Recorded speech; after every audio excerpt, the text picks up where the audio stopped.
في ايفون 16 برو ماكس فاشل. اهلا بيكم، معاكم ميجو. الفيديو ده انا اخترته بالذات عشان اكون معاك يا صديقي واقول لك بصراحه الاختلافات بين الايفون 16 برو ماكس والايفون 15 برو ماكس، وهل في اختلافات كبيره انك تقدر تدفع المبلغ ده وتشتري الايفون 16 ولا تخليك بالايفون 15، او لو انت قبل الايفون 15 هل هيفيدك الابجريد ولا لا. هقول لك المميزات اللي في الايفون 16 مش موجوده في الايفون 15، وليك انت القرار في الاخر، وانا هقول لك رايي انا في الاخر. اول حاجه هتلفت نظرك هي الموبايل وحجمه الكبير. الايفون 16 برو ماكس بقى حجمه بدل 6 و7 انش بقى 6 و9 انش، فاصبح ان انت الكفرز او الجرابات بتاعت الايفون 15 برو ماكس، الجرابات دي خلاص كده مش هتنفع للايفون 16. الشاشه في الايفون 16 برو ماكس كبرت وبقى حجمها اكبر من الايفون 15 برو ماكس.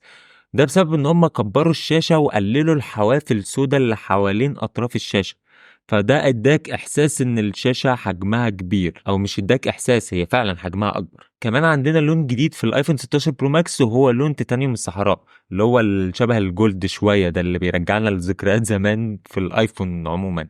واتقال برضو ان التيتانيوم بتاع التليفون الايفون 16 برو ماكس هيكون ملمسه مختلف عن التيتانيوم العادي اللي في باقي الموبايلات. من ناحيه الديزاين بتاع الموبايل بقى يا صديقي، هو الموبايل ما اختلفش كتير، هو نفس الشكل بتاع الايفون 15 برو ماكس، ما هو الا الزرار الجديد اللي ابل ضافته بتاع الكاميرا اللي متضاف تحت زرار الباور.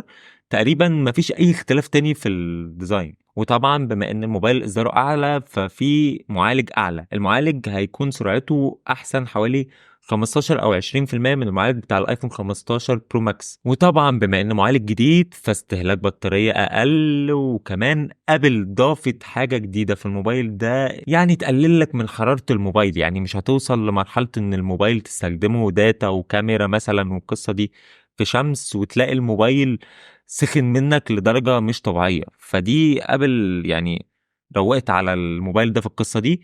وكمان البطارية بتاعت الموبايل هتبقى نسبتها اكبر، وده بسبب ان ابل عملت في البطاريه بتاعت التليفون ده زي كده غلفتها بمعدن، يعني خلينا نقول بالبلدي كده، اتحطت عليها طبقه معدن. المعدن ده بيعزل الحراره بتاعت التليفون عن البطاريه وبيدي البطاريه اداء احسن، فبالتالي البطاريه هتقعد معاك وقت اطول عن الطبيعي اللي احنا عارفينه. فحراره الموبايل هتقل حوالي 20% عن اللي احنا متعودين عليه.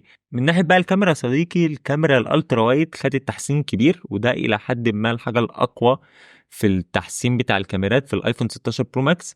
خدت بقت 48 ميجا بكسل الكاميرا الالترا وايد، بتكلم على العدسه الواسعه، مش بتكلم على العدسه العاديه. العدسه العاديه كده كده اوريدي 48 ميجا بكسل في الايفون، حتى في الايفون 15 برو ماكس فتحه العدسه بتاعت الكاميرا الالترا وايد او العدسه الواسعه بقت اكبر، فده بالتالي بيديك اضاءه اقوى او اكتر تخش للسنسور بتاع الكاميرا، فبالتالي ما يبقاش فيه نويز كتير في الصورة مع الإضاءة القليلة.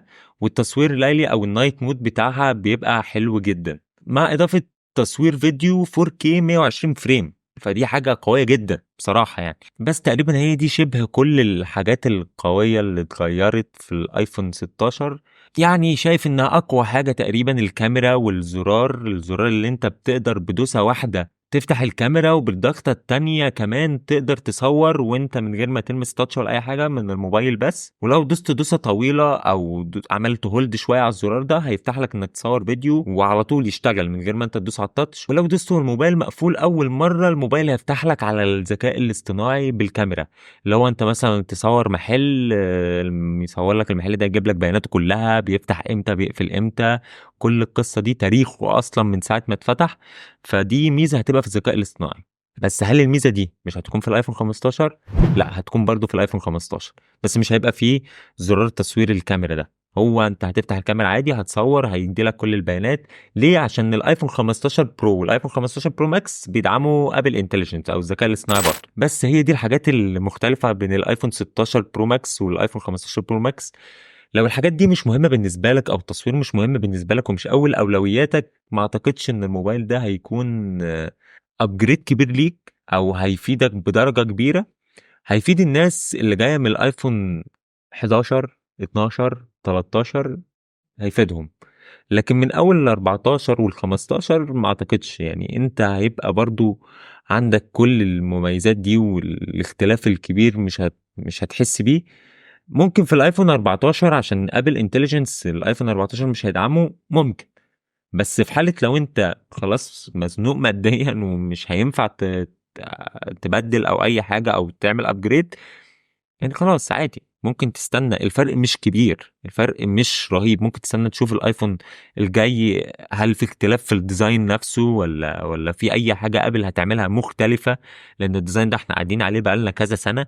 فانا رأيي الشخصي لو انا مش هستخدم المميزات دي فايفون 16 برو ماكس فاشل بصراحة. بالنسبة لي هفضل بالايفون 15 برو ماكس زي ما انا، ومش هعمل اي ابجريد بصراحة.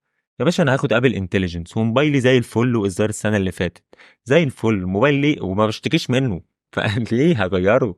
هو اي صرف وخلاص. بس كده، ما تنساش تدعمني بلايك وشير وسبسكرايب. الجمل بتاعك يا صديقي. سلام.